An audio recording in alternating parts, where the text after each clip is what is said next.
Hey guys, thanks for tuning in once more. I'm Scott. I'm glad you're here. Today we're going to be reviewing the 1977 thriller Force of Evil. And this was a segment, feature film, feature length, that was part of the Tales of the Unexpected series, TV series. But it was so well received and it did very well that they decided to go ahead and give it an independent release. It was released numerous times on numerous formats. I think it's on DVD. I'm not sure about Blu-ray. But it's a cool film. It stars Lloyd Bridges, who everyone knows as the old guy from the Airplane films, the old crazy guy, or Hot Shots, or Mafia. Jane Austen's Mafia is what they called it originally.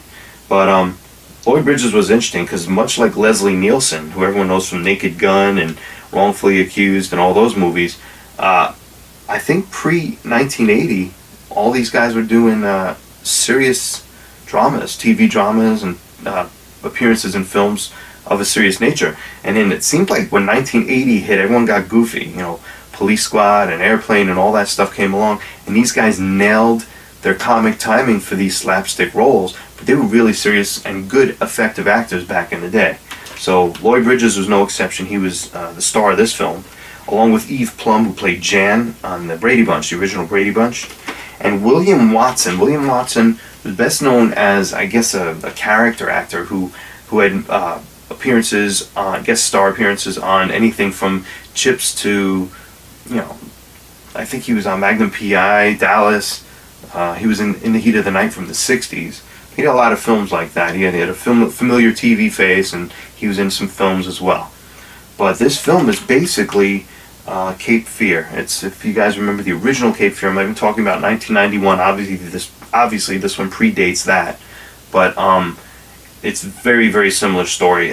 Lloyd Bridges plays a doctor who gives damning testimony in a rape trial against someone that he knew, and his testimony alone is what locks up this guy and incarcerates him for years. And all this man does in jail, his name's Teddy Jakes. Yeah, all he does in jail is sit and stew and wait for the opportunity to get out, to exact revenge. And once he gets out, that's exactly what he does. He shows up, and he's one of those bad guys that just smiles, and he's one of those creepy, weird, strange people. Weird delivery, but very effective and creepy. But he just shows up, and he's threatening, but he's not. You know, he's skirting the law just enough to terrorize these people, but not enough to break the law. So the cops and everything else and all these other people that they turn to can't help them because technically the guy's not doing anything wrong for a while. Then things snap, then things get out of hand. But he basically torments Lloyd Bridges, Eve Plumb, and the whole family.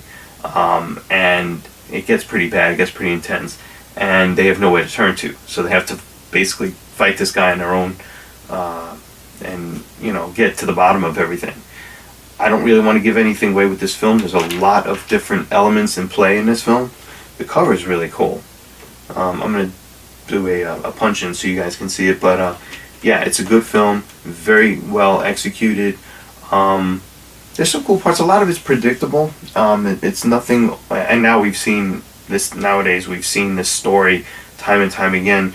And even by the time this one came out in the late 70s, I think it was 77, it had been done to death.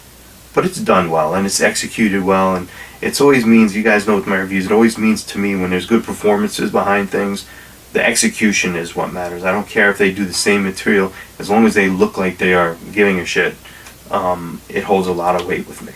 This is a really cool film. I do recommend checking it out. There are some good twists and turns. There's some cool, creepy visuals. There's some cool, effective, really good, effective scenes that I actually might throw into the horror category. But this is a good one. I enjoy this one, and it took a few unexpected turns for me. Mostly it was straightforward, but I think people will appreciate this. If people appreciate films from that era, they'll have a lot to take away from with Force of Evil. So definitely check this one out. I think I'm going to go ahead and give Force of Evil, I would do 7.5 out of 10. I don't like to do fractions or decimals or anything like that. But yeah, I'm going to have to go ahead and give a decimal on this one. 7.5 out of 10. Well worth your time, and well worth a spot on your shelf in your own library, because you will like it. You will want to revisit this film time and time again. It's a good one. So again, guys, thanks for tuning in. I'll always have more reviews posting as soon as I get the chance. I'm busy. but I'm doing my best to bring all these reviews to you guys. I hope you enjoy them. Please subscribe to my channel if you have not, and I will talk to you soon. Thanks.